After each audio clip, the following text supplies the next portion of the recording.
ஸ்ரீ அபிராமி கல்வி நிறுவனத்தின் 12வது பட்டமளிப்பு விழா வெகு விமர்சையாக நடைபெற்றது. கோவை ஸ்ரீ அபிராமி கல்வி நிறுவனத்தின் 12வது பட்டமளிப்பு விழா ஈச்சனாரி பகுதியில் உள்ள தனியார் மண்டப அரங்கில் நடைபெற்றது.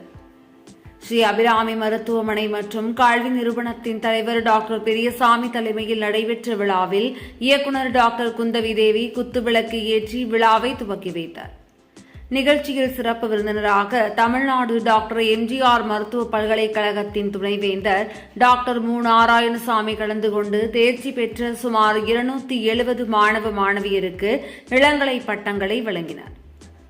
தொடர்ந்து விழாவில் சிறப்புரையாற்றிய அவர் நவீன தொழில்நுட்பங்களை தெரிந்து கொள்வதில் மாணவர்கள் ஆர்வம் காட்ட வேண்டும் என்று கூறிய அவர் மருத்துவத்துறையில் தற்போது வேலை வாய்ப்புகள் அதிகரித்துள்ளதால் மாணவர்கள் வாய்ப்புகளை பயன்படுத்திக் கொள்ள வேண்டும் என தெரிவித்தார். முன்னதாக விழாவில் கௌரவ அழைப்பாளராக பேராசிரியர், எழுத்தாளர், தன்னம்பிக்கை பேச்சாளருமான முனைவர் பர்வீன் சுல்தானா மாணவ மாணவிகளிடையே உரையாடினார்.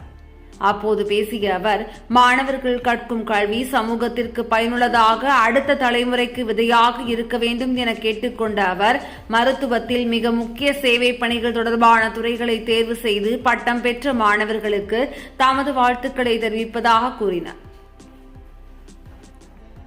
விழாவில் செவிலியர், மருந்தாளுநர், துணை மருத்துவ அறிவியல் மற்றும் பிசியோதெரபி பாடங்களில் தேர்ச்சி பெற்ற 270 மாணவர்களுக்கு பட்டமளிக்கப்பட்டது. தொடர்ந்து தேர்வில் முதல் மற்றும் 2ஆம் இடம் பெற்ற மாணவர்கள் சிறப்பு பரிசுகள் மற்றும் பதக்கங்களை வழங்கி கௌரவிக்கப்பட்டனர்.